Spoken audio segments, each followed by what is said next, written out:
Hi అండి, నమస్తే. Welcome back to నజరేని ఫుడ్స్. ఈరోజు వీడియోలో నేను చూపించబోయే రెసిపీ ఇంట్లో అందరికీ నచ్చేలా మెచ్చేలా చికెన్ కర్రీని మీతో షేర్ చేసుకోబోతున్నాను. 1 కేజీ చికెన్తో గ్రేవీ కర్రీని చూపించబోతున్నానండి. అది కూడా విలేజ్ స్టైల్లో. చికెన్ ముక్క మెత్తగా గ్రేవీతో మళ్ళీ తినాలనిపించేలా ఉంటుంది. ఇంటికి గెస్ట్లు వచ్చినప్పుడు ఇలా చికెన్ గ్రేవీ కర్రీని చేసి పెట్టండి. వారు మిమ్మల్ని మెచ్చుకోకుండా ఉండరు. తప్పకుండా ఈ రెసిపీని ట్రై చేయండి. మరి ఆలస్యం చేయకుండా రెసిపీని స్టార్ట్ చేద్దాం. ముందుగా నేను ఇక్కడ 1 కేజీ చికెన్ను తీసుకుంటున్నానండి. ఈ కర్రీ కోసం మీడియం సైజ్ ముక్కలు కట్ చేయించుకుంటే బాగుంటుంది. ఇప్పుడు ఇందులో 1 టీ స్పూన్ పసుపు వేసుకుని ముక్కలకు బాగా పట్టేలా కలుపుకోవాలండి. చూడండి, చికెన్ ముక్కలకు ఇలా పసుపు అంతా కూడా బాగా పట్టించిన తర్వాత 10 నిమిషాల పాటు పక్కన పెట్టుకోవాలి. 10 నిమిషాల తర్వాత చూడండి, చికెన్ను మళ్ళీ ఒకసారి బాగా కలుపుకోవాలండి.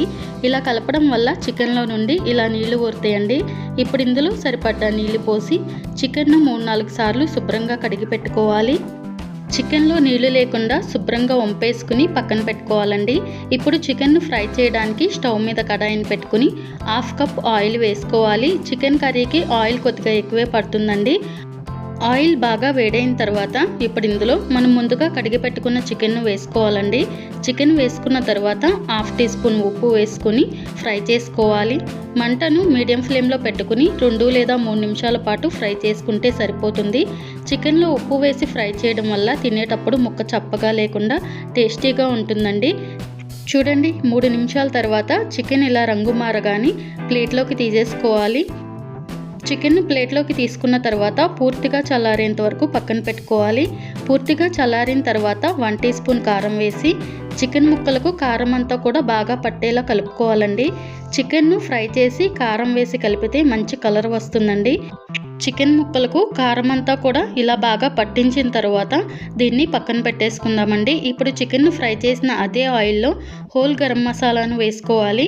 1 ఇంచ్ దాల్చిన చెక్క, 4 లవంగాలు, 10 మిరియాలు, 2 బిర్యానీ ఆకులు, స్టార్ అనాస 1, 4 యాలక్కాయలు వేసుకోవాలండి. అలాగే 1 కప్పు సన్నగా తరిగిన ఉల్లిపాయ ముక్కలు వేసుకోవాలండి. ఉల్లిపాయ ముక్కలు వేసుకున్న తర్వాత ఫ్రై చేసుకోవాలి. మంచిగా మగ్గేంత వరకు ఫ్రై చేస్తే సరిపోతుందండి. చూడండి, ఉల్లిపాయ ముక్కలు ఇలా మగ్గిన తర్వాత ఇప్పుడు ఇందులో 4 పచ్చిమిర్చిని తీసుకుని ఇలా చిన్న ముక్కలుగా కట్ చేసుకుని వేసుకోవాలి. అలాగే కచ్చా పచ్చాగా నూరి పెట్టుకున్న అల్లం వెల్లుల్లి పేస్ట్ అండి 3 స్పూన్లు వేసుకుని పచ్చివాసన పోయేంత వరకు కూడా ఫ్రై చేసుకోవాలి. చూడండి, అల్లం వెల్లుల్లి పేస్ట్ పచ్చివాసన పోయి ఇలా మంచి అరోమా రాగానే ఇప్పుడు ఇందులో మనం కొద్దిగా కరివేపాకును వేసుకోవాలి. అలాగే 1/2 టీ స్పూన్ పసుపు, 2 టేబుల్ స్పూన్ల కారం వేసుకోవాలి. 1 టీ స్పూన్ ధనియాల పొడి, రుచికి సరిపడ్డ ఉప్పు వేసుకోవాలండి. ఉప్పు అనేది మీ టేస్ట్ని బట్టి వేసుకోండి. అలాగే 4 బాగా పండిన టమాటోలను తీసుకుని ఇలా చిన్న ముక్కలుగా కట్ చేసుకుని వేసుకుని బాగా కలుపుకోవాలి.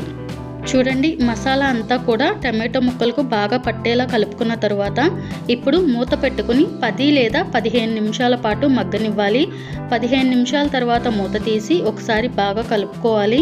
చూడండి, టమాటో ముక్కలు మంచిగా మగ్గి ఆయిల్ అనేది ఇలా సపరేట్ అవ్వగానే 1 teaspoon garam masala, 2 table స్పూన్ల చికెన్ మసాలా వేసుకోవాలి.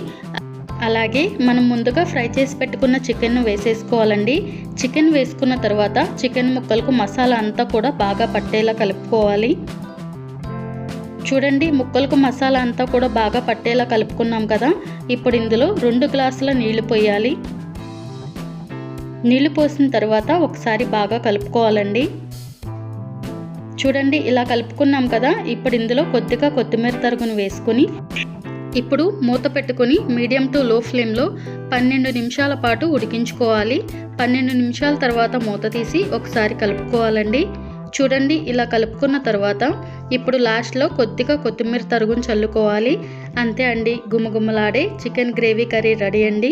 నేను మీకు ఇక్కడ చూపిస్తున్నానండి. చూడండి, చికెన్ ముక్క ఎంత మెత్తగా ఉడికిందో. ఈ చికెన్ గ్రేవీ కర్రీ రైస్ చపాతీల్లోకి సూపర్గా ఉంటుందండి. ఇప్పుడు సర్వింగ్ బౌల్లోకి తీసుకుని సర్వ్ చేసుకోవాలి. తప్పకుండా ఈ చికెన్ గ్రేవీ కర్రీని ఇలా ట్రై చేసి మీకు ఎలా కుదిరిందో నాకు కామెంట్ చేయండి. ఈ వీడియో మీకు నచ్చితే లైక్ చేసి షేర్ చేయండి. మరిన్ని మంచి టేస్టీ రెసిపీస్ కోసం నజరేని ఫుడ్స్ ఛానల్ని సబ్స్క్రైబ్ చేసుకుని పక్కనే ఉన్న బెల్ బటన్ని ప్రెస్ చేయండి.